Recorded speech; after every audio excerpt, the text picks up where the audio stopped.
No! What are you waiting for? Do it! Just do it! Welcome back दोस्तों। आज मैं एक अजीबोगरीब यूनिक डिफरेंट मूवी की एक्सप्लेनेशन लाया हूँ जिसका नाम है द मैन फ्रॉम अर्थ। ये मूवी 2007 में रिलीज हुई, यानी इसका सीक्वल भी आया हुआ था और वो मूवी 2017 में रिलीज हुई। तो दोस्तों इस मूवी की एक्सप्लेनेशन सुनने के बाद प्लीज आप मुझे कमेंट करके बताइए कि मैं नेक्स्ट पार्ट का एक्सप्लेनेशन लाऊं या नहीं, क्योंकि ये मूवी बहुत डिफरेंट कैटेगरी की है। तो ऐसी मूवी की रिक्वेस्ट करने वाले हैं हमारे पुराने फैमिली मेंबर ओम प्रकाश, और मूवी के डायरेक्टर है रिचर्ड शंकमैन। पता नहीं इनको इस मूवी का आइडिया कहां से आया। ऐसी भी मूवी बना सकते हैं क्या? ऐसी भी मूवी बन सकती है? बाप रे बाप, लाजवाब यार। और कैस्ट की बात करें तो ये रहे, मैं इनमें से ज्यादा 2 लोगों को जानता हूँ शायद। तो मूवी की प्लॉट के बारे में बात करें तो सारी की सारी मूवी एक ही जगह पर चलती है, यानी एक ही घर में। डायरेक्टर साहब ने उस घर के बाहर ही नहीं गए और उस घर में कुछ ग्रुप ऑफ पीपल्स बैठे हुए होते हैं और उन लोगों के दरमियान कुछ बातें होती रहती है, यानी कुछ कन्वर्सेशंस करते रहते हैं। और इसी कन्वर्सेशन में मूवी स्टार्ट होती है और एंड होती है, यानी एक्चुअल मूवी 1.5 घंटे की है और सारी की सारी मूवी बातों में ही चली जाती है और उसी घर में चलती रहती है। तो दोस्तों मूवी बहुत ही इंटरेस्टिंग है। अगर आप इस मूवी को देखना चाहते हो तो अमेज़न प्राइम पे अवेलेबल है, लेकिन मेरी मानो तो मूवी ना देखे तो बेहतर है। आप मेरी ये एक्सप्लेनेशन सुन लीजिए। अगर आपने वो मूवी देखी तो आप बोर हो जाओगे, आपको कुछ भी समझ में नहीं आएगा। मैंने खुद इस मूवी को 3 बार देखा है। जब पहली बार देखा तो मुझे नींद आ गई, तो दूसरी बार स्टोरी इधर उधर हो गई और जब जाके मैंने तीसरी बार देखा। तो चलिए स्टार्ट कर देते हैं। तो मूवी की शुरुआत होती है जॉन नाम के एक शख्स से, जो अपने घर के सामान अपने ट्रक में रख रहा होता है, यानी वो कहीं पर शिफ्ट हो रहा होता है। और तभी इसके फ्रेंड्स और कोलिग्स वहाँ पर आते हैं, यानी सिंपल से जॉन ने एक गुड बाय पार्टी दिया है, उसी को सेलिब्रेट करने के लिए उसके फ्रेंड्स उसके घर आते हैं। और ये सारे के सारे लोग प्रोफेसर्स है, यानी डिफरेंट सब्जेक्ट्स के प्रोफेसर्स। तो वहीं पर एडिथ, ये एक आर्ट हिस्ट्री प्रोफेसर होती है। वो एक पेंटिंग को देखती है और पहचान लेती है कि ये एक वैन गोग की पेंटिंग है। तो एडिथ जॉन से पूछती है क्या ये ओरिजिनल पेंटिंग है? तो जॉन कहता है नहीं, ये मुझे किसी ने गिफ्ट किया है। और जॉन एडिथ के हाथ से उस पेंटिंग को लेके अपने ट्रक में रख लेता है। जब सारे लोग घर के अंदर आते हैं और उसी में डैन, यानी ये एक एंथ्रोपोलॉजिस्ट होता है, यानी सोशल कल्चर को जानने वाला। तो डैन जॉन से पूछता है आखिरकार क्या प्रॉब्लम है, तुम इस घर को छोड़ के जा रहे हो, हमको छोड़ के जा रहे हो, क्या कोई प्रॉब्लम है? तो उसी में जॉन कहता है कुछ भी प्रॉब्लम नहीं, लेकिन मुझे जाना होगा। और इसी में ये लड़की, यानी इसका नाम सैंडी है और ये एक हिस्टोरियन है, यानी हिस्ट्री को जानने वाली। तो फिलहाल सैंडी और जॉन ये दोनों रिलेशनशिप में है। और जो सैंडी के बगल में खड़ा है उसका नाम है हैरी और ये बायोलॉजिस्ट होता है। और सैंडी एक बहू लेती है जो दिखने में पुराना लगता था, यानी एंशिएंट टाइप का। और उस बहू को वहाँ के सारे लोग ऑब्जर्व करते हैं, देखते हैं। और उसी में जॉन को पूछते हैं ये किस लिए? तो जॉन कहता है मैं इससे डीर का हंट करता हूँ। और थोड़ी ही देर बाद जॉन का एक और फ्रेंड आता है और इसका नाम है आर्ट, यानी ये एक आर्कियोलॉजिस्ट होता है। और आर्ट अपने एक स्टूडेंट को साथ में लाता है जिसका नाम है लिंडा, यानी आर्कियोलॉजिस्ट का यही काम होता है, जहाँ पर भी जाओ स्टडी करते रहो चीजों को। तो वो लोग ड्रिंक करने के बाद वो ग्रुप मेंबर्स जॉन से पूछते हैं कि आखिरकार क्या प्रॉब्लम है जो तुम यहाँ से मूव ऑन होना चाहते हो। अगर कुछ भी प्रॉब्लम हो तो तुम हमको बता सकते हो, चाहे तो हम तुम्हारी हेल्प कर सकते हैं। तो जॉन एक क्वेश्चन से अपना टॉपिक स्टार्ट करता है। वो उन लोगों से पूछता है अगर मैं ये कहूँ कि एक इंसान जब अर्थ पैदा हुआ था तब से लेकर अब तक जिंदा है, तो इसके बारे में आपकी क्या राय है? तो जॉन की क्वेश्चन का वो लोग अपने अपनी राय देते हैं। यानी डैन कहता है क्या तुम किसी साइंस फिक्शन की स्टोरी लिख रहे हो? और कुछ लोग कहते हैं वो इंसान तो बहुत टायर्ड हो जाएगा, यानी बहुत बोरिंग हो जाएगा और उसको हम इमोर्टल कहते हैं। तो एडिथ हैरी से पूछती है क्या ये हो सकता है? यानी हैरी एक बायोलॉजिस्ट होता है। तो हैरी कहता है हाँ ये हो सकता है, जब तब के उसके बॉडी के सेल्स रीजनरेट होते रहे तब उसको ना बुढ़ापा आएगा ना उसकी उम्र घटेगी। तो उसी में हैरी एक फैक्ट बताता है, वो ये है कि एक इंसान 190 ईयर्स जी सकता है, लेकिन खान पान सिगरेट ड्रिंकिंग की वजह से इंसान की उम्र धीरे धीरे घटती जा रही है। तो एक्चुअली में ये लोग एक केवमैन का डिस्कशन करते रहते हैं। यानी जब 1000 ईयर्स पहले लोग केव में रहा करते थे। आपने क्रूड्स मूवी देखी तो होगी वैसे, तो उसी में जॉन उन लोगों को एक सीक्रेट रिवील करता है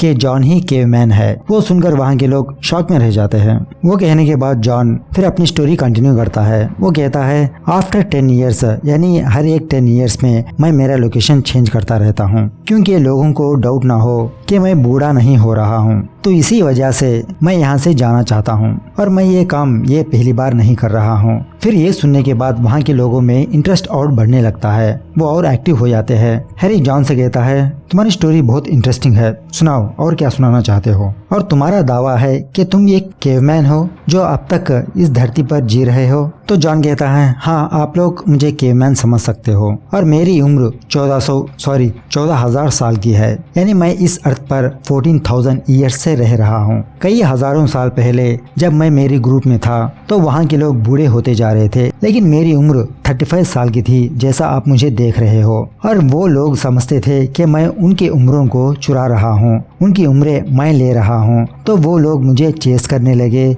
और मुझे श्रापित मानने लगे। उसी के कारण मैं वर्ल्ड को एक्सप्लोर करने के लिए ग्रुप से हट गया, यानी अपने क्रूड से हटके दूसरी जगह पर जाने लगा। और हजारों सालों पहले से ही मैं मेरी लोकेशंस चेंज करते रहता हूँ ताकि लोगों को डाउट ना हो। तो उसके बाद डेन जॉन को अर्थ के बारे में पूछता है, यानी उस वक्त अर्थ कैसी दिखती थी। तो जॉन कहता है जब मैं अपने ग्रुप से यानी अपने क्रूड से जुदा हो गया तो वर्ल्ड को एक्सप्लोर करने के लिए कई जगह पर जाने लगा और उस वक्त बहुत बड़े पहाड़ मौजूद थे। यानी कई हजार सालों पहले अलग अलग कॉन्टिनेंट नहीं थे, सारे कॉन्टिनेंट्स एक ही जगह पर थे और पानी एक साइड में था। तो उसी को जॉन रेफरेंस कर रहा है। उसके बाद लिंडा ओशंस के बारे में पूछती है तो जॉन उसका सिंपल से आंसर दे देता है, यानी लेक से ओशन बनते हैं। और इसी में जॉन उन लोगों को ये भी बताता है कि मैं वक्त के साथ चीजें सीख रहा था और अब तक भी सीखते आ रहा हूँ और मैं लगातार ईस्ट को जाने लगा, यानी जहाँ से सूरज उगता है। मैं मेरी ऐसी ही जर्नी बढ़ाते रहा, तब जाके मैंने एक बड़ा सा ओशन देखा और दरमियान में मैंने कई सारे क्रूड्स को देखा, उनके साथ रहा, उनकी लैंग्वेज सीखी, जो उनके काफिले में काम करते थे वो काम मैंने सीखा। तो ऐसे ही मैं करते करते सुमेरियन में 2000 साल तक रहा, यानी सुमेरियन एक हिस्टोरिकल सिविलाइजेशन है। उसके बाद मैं बेबीलोन में था, यानी 1894 BC में।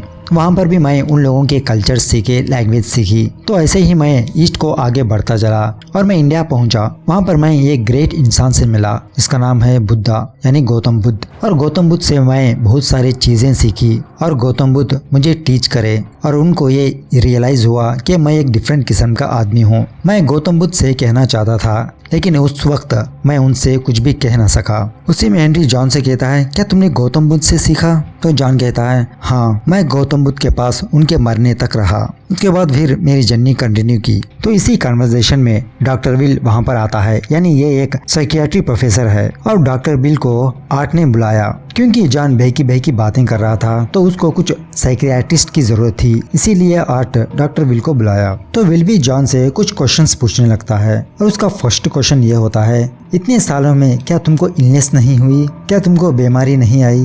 तो जॉन कहता है हाँ, मुझे बहुत सारी बीमारियां आई, लेकिन लकीली मैं बच गया। तो इस बात पर भी वहाँ के लोग इसकी बातों पर नहीं मानते। वो समझते रहते हैं कि जॉन हमारा मजाक उड़ा रहा है, एक झूठी कहानी हमारे सामने पेश कर रहा है। उसी में जॉन उन लोगों को अपनी डिग्रीज के बारे में सुनाता है। जॉन कहता है मेरे पास बहुत सारी डिग्रीज मौजूद है, जिसमें तुम प्रोफेसर हो वो सारी डिग्रीज मेरे पास मौजूद है। और मैंने 1840 में बायोलॉजी का डिग्री ले रखा है, वो भी ऑक्सफोर्ड यूनिवर्सिटी से। और उनमें से मैंने एक डिग्री को नहीं किया और वो है साइकियाट्रिस्ट का। जब तुम्हारे पास टाइम हो, यानी बहुत सारा टाइम, आप लोग कुछ भी कर सकते हो। तो इसी दरमियान में, यानी इतने सारे सालों में मैंने डिग्री हासिल की। तो इसी में विल अपनी सीट से खड़ा होता है और अपनी जेब में हाथ रख के जॉन पर पॉइंट आउट करता है और कहता है अगर मैं तुमको गोली मार दूं क्या तुम मरोगे, क्या तुम बच पाओगे। तो उसी में जॉन कहता है मैं इमॉर्टल नहीं हूँ, मैंने जस्ट मेरी उम्र कहा है, यानी मेरी उम्र ज्यादा है। अगर तुम मुझे घायल करोगे तो मुझे खून निकलेगा, मैं ब्लीड होऊंगा, क्योंकि मैं एक इंसान हूँ ऑब्वियसली। वो सुनने के बाद विल अपनी जेब से सिगार निकालता है, यानी फेकली वो गन की एक्टिंग किया था। वो देखकर वहाँ के लोग शॉक में रह गए थे कि विल के पास सच में गन थी, लेकिन वैसा नहीं था। उसी में विल जॉन से एक और क्वेश्चन पूछता है, यानी लाइफ साइकिल के बारे में तुम्हारी क्या राय है, क्या तुम इस जिंदगी से थक थक नहीं गए? तो जॉन कहता है मुझे अब थकावट आ रही है, मैं अब टायर्ड होते जा रहा हूँ। इस थकावट को, इस बोरिंग को मिटाने के लिए ही मैं एक जगह से दूसरी जगह शिफ्ट होते रहता हूँ, नए लोगों से मिलता हूँ, नए रिलेशनशिप बनाता हूँ और ऐसे ही मेरे जिंदगी का सिलसिला चलता रहता है। फिर विल जॉन के फादर के बारे में पूछता है तुम्हारा फादर कौन है? तो जॉन कहता है मुझे याद नहीं। और उसी में जॉन अपने फैमिली के बारे में बताता है, यानी उसकी कोई फैमिली नहीं है। जब भी वो अपनी फैमिली बनाता तो बीच में ही उन लोगों को छोड़ के चला जाता। अगर वो कंटिन्यूसली वहीं पर रहा तो उसके ही सामने उसके बच्चे बूढ़े होते जाएंगे और उसी के सामने उनकी मौत हो जाएगी। तो इसी को भी प्रिवेंट करने के लिए वो मूव ऑन होते रहता है। ये सुनने के बाद विल कहता है यानी तुम्हारे नजरिए में रिलेशनशिप की कोई वैल्यू नहीं है क्या? तुम एक लेजेंड हो या कोई क्रिएचर जो लोगों की उम्रें अपने में लेता है, या कोई खून चूसने वाला वैम्पायर हो तुम? ये सारी सब कुछ चीजें तुम नहीं जानते। जब कोई अपना दूर होता है तो उसको कैसे दुख होता है, या जब कोई अपना मर जाता है तो हमको कितना दुख होता है, क्या तुम समझ पाओगे वो? तो ऐसे ही बात करते करते विल इमोशनल हो जाता है और विल सच में अपनी जेब से रियल गन निकाल के जॉन पर पॉइंट आउट करने लगता है और कहता है अगर क्या होगा मैं तुम पर फायर कर दूं, क्या तुम जख्मी होगे?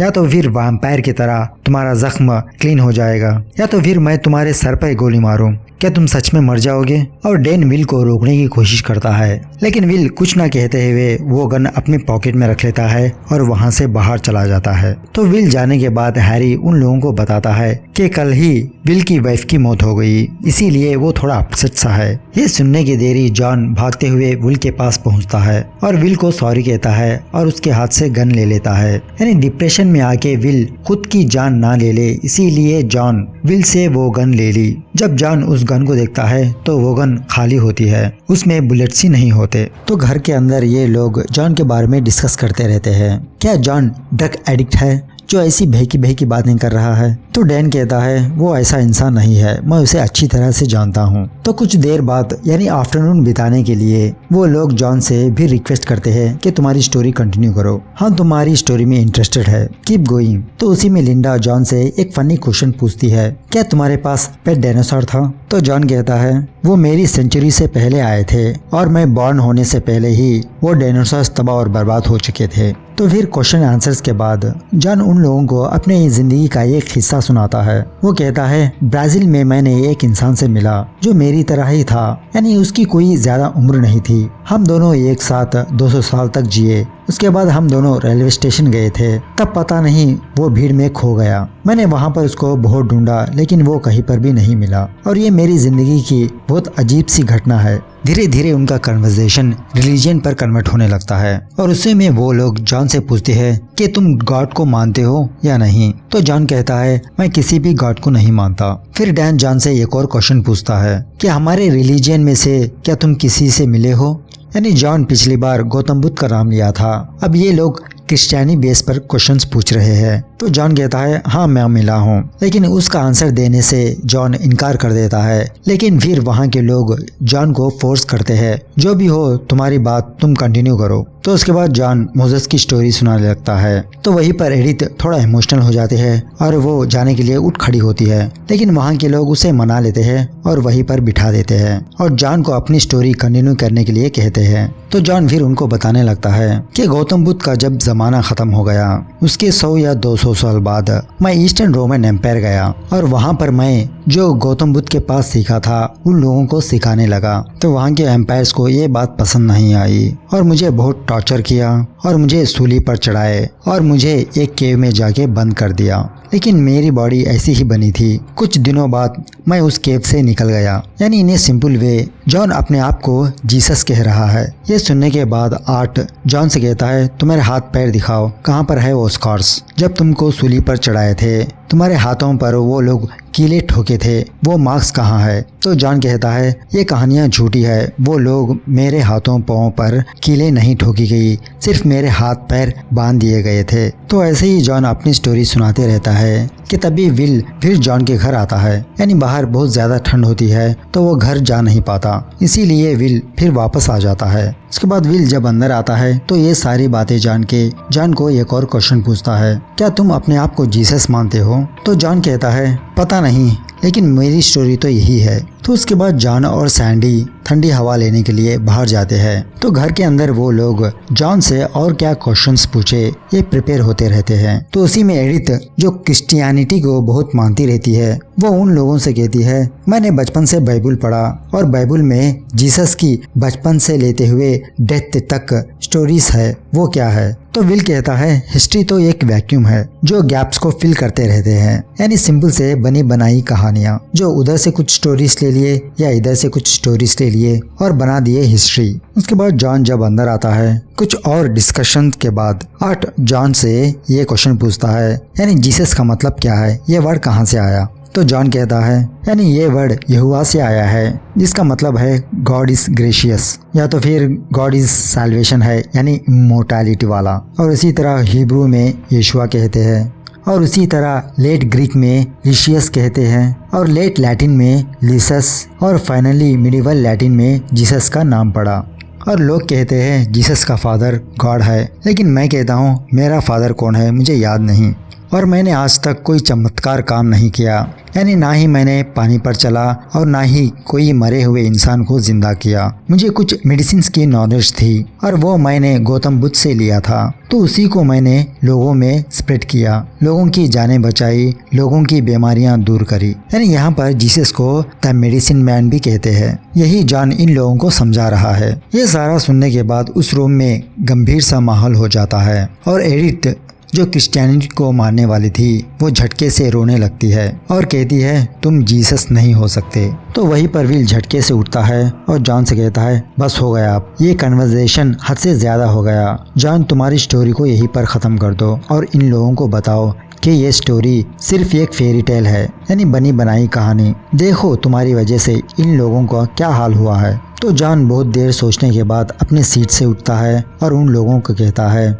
हाँ ये एक स्टोरी है जो मैंने लिखी है, यानी सिंपल से ये एक प्रैंक है। तो वहीं पर ही जॉन उन लोगों को समझाता है कि ये स्टोरी उसने कहाँ से बनाई, यानी उनके दोस्त ने ही इसको कुछ अलग अलग किताबें दी थी, उसी को पढ़ के इसने एक स्टोरी का रूप दिया है और वही स्टोरी इन लोगों को सुनाता आ रहा है। उसके बाद जॉन के कोलिग्स डिफरेंट रिएक्शन से उसके घर को छोड़ने लगते हैं, लेकिन उनमें से सैंडी और लिंडा जॉन की बातों पर पूरा यकीन था। जब सारे लोग चले जाते हैं तब जॉन और सैंडी बाहर आते हैं और उसी में सैंडी जॉन से एक क्वेश्चन पूछती है कि तुम्हारा असली नाम क्या है। तो उसी में जॉन कहता है हर एक सेंचुरी में जॉन मेरा कॉमन नेम है और उसके आगे कुछ और लगता आ रहा है। उसी में जॉन सैंडी को अपने कुछ नेम्स बताने लगता है। तो उसी में जॉन सैंडी को एक नाम सुनाता है और वो है जॉन थॉमस पैटी, और वो नाम पीछे से विल सुन लेता है। वो सुन के विल बहुत इमोशनल हो जाता है, यानी 60 इयर्स पहले उसने अपना नाम ये रखा था